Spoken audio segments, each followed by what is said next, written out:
Hey Harry, hey Olivia. So, back to the Enchanted Wood. And if you remember yesterday, we left it with Joe stuck up in the land of snow and ice, and Moonface was going to take Bessie and Fanny to meet Goldilocks and the three bears, and they were going to help. So, let's go back. Bessie took a cushion, put it at the top of the slippery slip, and pushed off. Down she went. Whee! Yapoo! She got to the bottom, flew out of the trapdoor, and landed on the cushion of moss. She hardly got up before Fanny flew out of the trapdoor too. You know, that slippery slip is the greatest fun, said Bessie. I'd like to do that all day long. Yes, only if we didn't have to climb all the way up the tree first, said Fanny. The trapdoor flew open and out shot Moonface on a yellow cushion.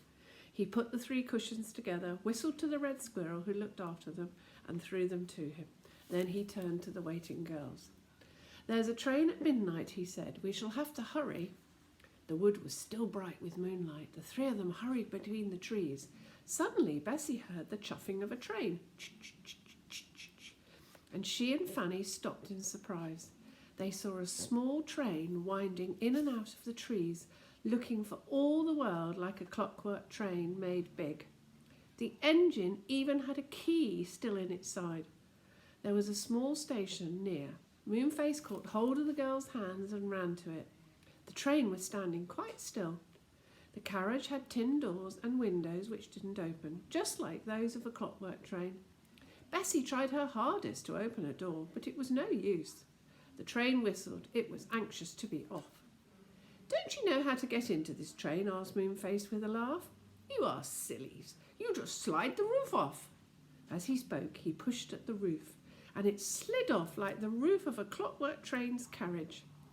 I believe this is the first clockwork train made big, said Fanny, climbing over the side of the carriage and getting in at the roof. I never saw such a funny train in my life. They all got in. Moonface couldn't seem to slide the roof on again properly, so he stood up inside the carriage, and when the train went off, Bessie and Fanny, who couldn't possibly see out of the tin windows, stood up and looked out of the roof instead. They did look funny. There's a picture there of Moonface and Bessie and Fanny.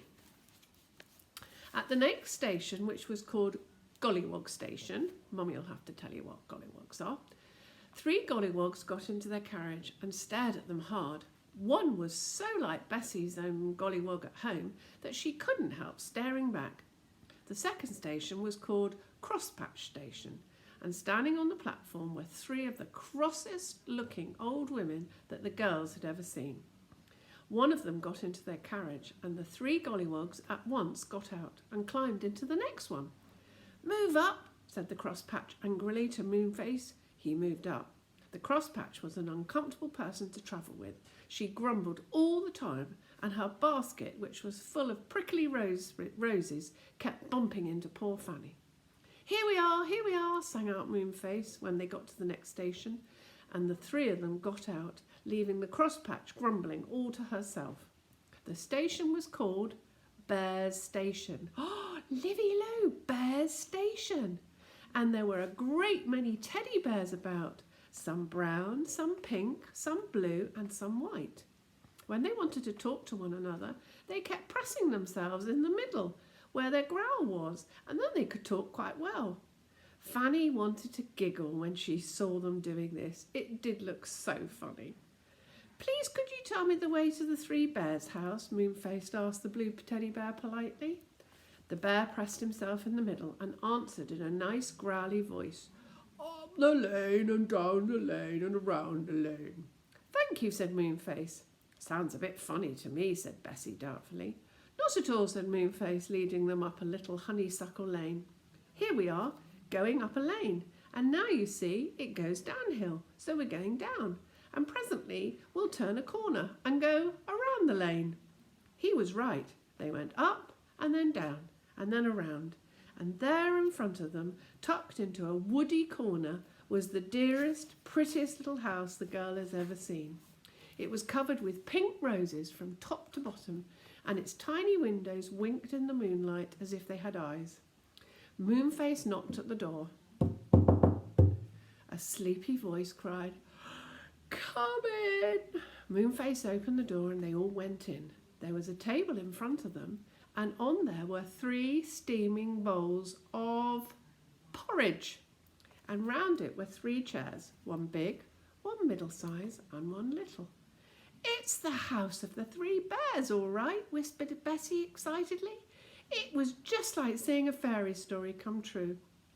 "We're here," said the voice from another room. Moonface went in with Bessie and Fanny. The other room was a small bedroom with a big bed in it, a middle-sized bed, and a tiny cot. In the big bed lay a large brown bear. In the middle-sized one was a fat mother bear. And in the cot was the most adorable baby bear with the bluest eyes the girls had ever seen. "Where's Goldilocks?" asked Moonface.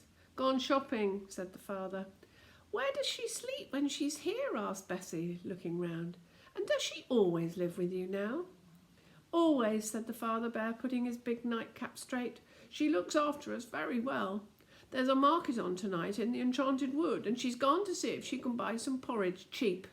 As for where she sleeps, well, she just chooses any of our beds, you know, and we cuddle up together. But she likes the baby bear's bed best because it's so soft and warm." "She did in the story," said Fanny. "What story?" asked the mother bear. "The story of the 3 bears," said Fanny. "Never heard of it," said the 3 bears all together, which really seemed rather extraordinary to Bessie and Fanny. They didn't like to ask any more questions after that. "Here's Goldilocks now," said the mother bear. The sound of her little high voice could be heard coming nearer and nearer. The baby bear sprang out of his cot and ran to the door in delight.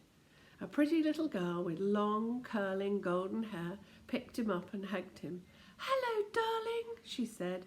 "Have you been a good bear?" Then she saw Bessie, Fanny and Moonface and stared at them in surprise. "Who are you?" she said. Moonface explained about Joe and how he had gone to the land of ice and snow where the big white bears lived. "I'm afraid the magic snowman will make him a prisoner there," said Moonface, "and he'll have to live with the white bears. Could you get your 3 bears to come with us and ask the white bears to let Joe go free, Goldilocks?" "But I don't know the way," said Goldilocks. "We do," said the father bear suddenly. "The white bears are cousins of ours, Moonface. If you can help us with a bit of magic, we can visit the land of ice and snow in a few minutes." "Good gracious," said Bessie, most astonished.